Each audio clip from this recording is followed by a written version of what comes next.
Okay, let's dive into this. Welcome to today's Explainer.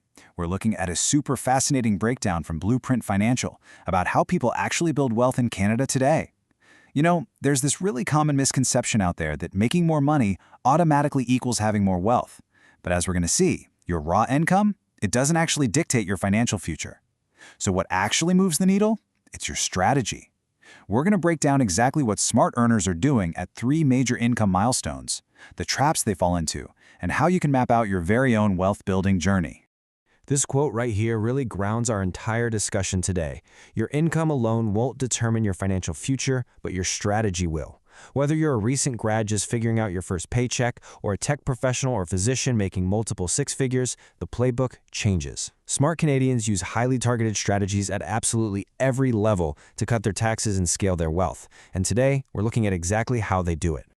To anchor us, let's look at this number, $45,000. That's the Canadian median income as of 2023, meaning over half the country earns less than 50 grand a year. And here's the reality of our first starting point at $50,000. After taxes, depending on your province, you're left with about $38,000 to $40,000. Break that down, and that's roughly $3,200 to $3,400 a month to cover your rent, groceries, your phone bill, transit, all while the cost of living just keeps climbing. At this stage, intentional planning isn't just about getting rich, it's absolutely crucial just to survive. To make sense of all this, we're using a ladder framework for this explainer. Think of it like video game levels. Level 1 is building the foundation at $50K. Level 2 is the wealth engine at $100K. Level 3 is structuring and legacy for $150K and beyond. And finally, we'll cover your next financial move. All right, level 1, $50K, building the foundation. While Canadians only save about 5.7% on average, pushing that to a 10% savings rate right here is how you pour a powerful $4,000 a year concrete foundation for your financial house. But before you can build, you got to clear the roadblocks. Check this out. $4,600 is the average Canadian credit card balance. If you're carrying a balance like that at a typical 20% interest rate, you are fighting a massive headwind. Literally, killing that high interest debt is a guaranteed win.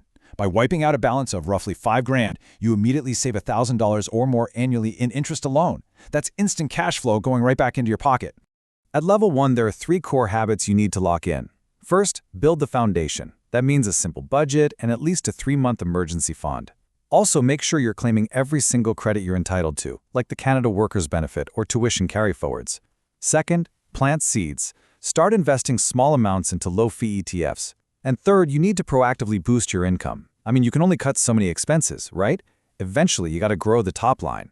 Upskill yourself, negotiate a 5 to 10% raise, start a side hustle, or do what the host of our source material did, job hop and double your income over a couple of years. So the crucial point is prioritizing your TFSA over your RRSP at this $50K tax bracket, unless, of course, your employer offers a match. Because you're in a lower tax bracket right now, the tax deduction of an RRSP just isn't as valuable yet. Open that TFSA, even if it's just $25 a paycheck, consistency totally beats perfection here. You're training the muscle of paying yourself first. So what happens when you graduate from simply trying to survive and your money actually becomes a wealth engine?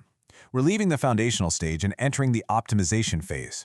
Now, life usually gets busier here. Maybe you're in your 30s or 40s, kids might be in the picture, but you also unlock a whole new set of really powerful financial tools. Welcome to Level 2, $100K, the wealth engine. Your take-home pay jumps to around $68K to $75K here. You have more than survival money now, and tracking your net worth monthly actually becomes this addictive, essential video game to make sure your wealth scales. Here's the Level 2 playbook for maximizing that $100K income. First off, you absolutely need to maximize free money. Because you're in a higher tax bracket now, a $10,000 RSP contribution could actually save you over $3,000 in taxes. That is massive. You should be aiming for a 15% savings rate or maxing out your $18,000 annual RSP limit to build some serious momentum. And importantly, you need to invest seriously, which means avoiding those high-fee mutual funds with anything close to or over 2% fees. Simple, low-fee diversified ETFs are your absolute best friend here. Now, what's really interesting about this slide is how it shows the importance of stress testing your plan. Take this case study from the source, Alex. He's 35, making $100,000, and has a solid $120,000 already saved up.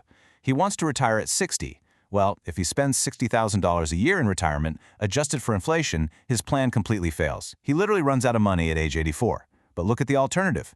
Simply reducing his spending from $60,000 down to $56,000 a year makes the plan totally sustainable, and his money easily lasts to age 100. That is the absolute power of optimization at level 2. A minor $4,000 tweak in annual spending allows Alex to build a TFSA of nearly $500,000 and an RRSP of $1.4 million by age 60.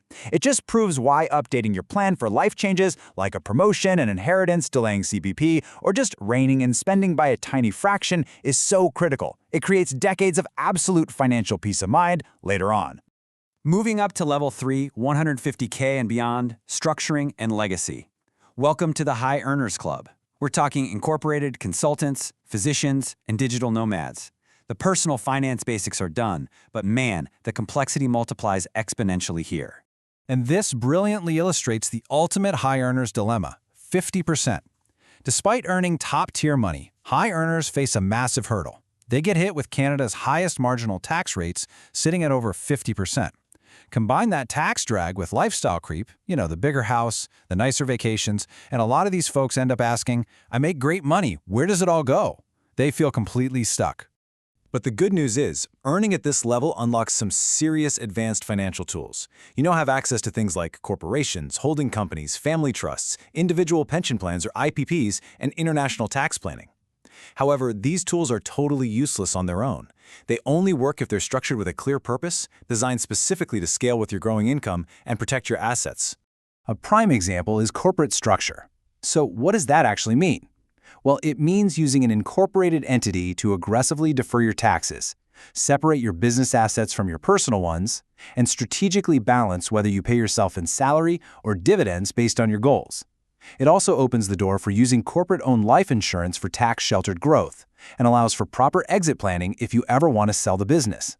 It's incredibly complex, but highly rewarding. Let's move to and see how this builds into legacy planning. At this tier, you've got to step back and look at the bigger picture. It starts with bulletproof wills and beneficiaries. Then, utilizing life insurance strategies, both personally and corporately. Third is wealth transfer, deciding exactly how and when to pass assets down safely through trusts or estate freezes. And finally, giving back, using tools like donor-advised funds. The key here is coordinating your legal, tax, and insurance plans so they all work together seamlessly to protect your family. The source material also highlighted a massive trend at this level: expanding internationally. For remote workers and digital nomads leaving Canada, global income means global complexity. You have to focus on safely severing your Canadian tax residency to avoid those massive exit taxes. You need to optimize tax treaties to reduce foreign tax drag on your existing RRSPs. And a lot of people are turning to compliant offshore platforms in places like Singapore or Dubai for tax deferrals, currency diversification, and foreign corporate structures. It's a whole new ballgame. All right, bringing it back home to Section 4, your next financial move. Whether you're making $50,000 or $500,000 right now, the foundations you lay today dictate how high you can build tomorrow. The key is to climb the ladder with intentional purpose and early action. Which leaves us with one final, absolutely crucial question. What is the very next step you will take today to level up your financial strategy? I want you to really evaluate exactly which tier you're currently in. Are you paying off that 20% credit card? Are you stress testing your retirement numbers like Alex? Or are you looking at setting up a family trust? Take immediate action today to build your wealth engine. Crunch your own numbers, stress test your plan, and make your strategy work harder than your income. Thanks so much for joining me on this explainer, and I'll catch you on the next one.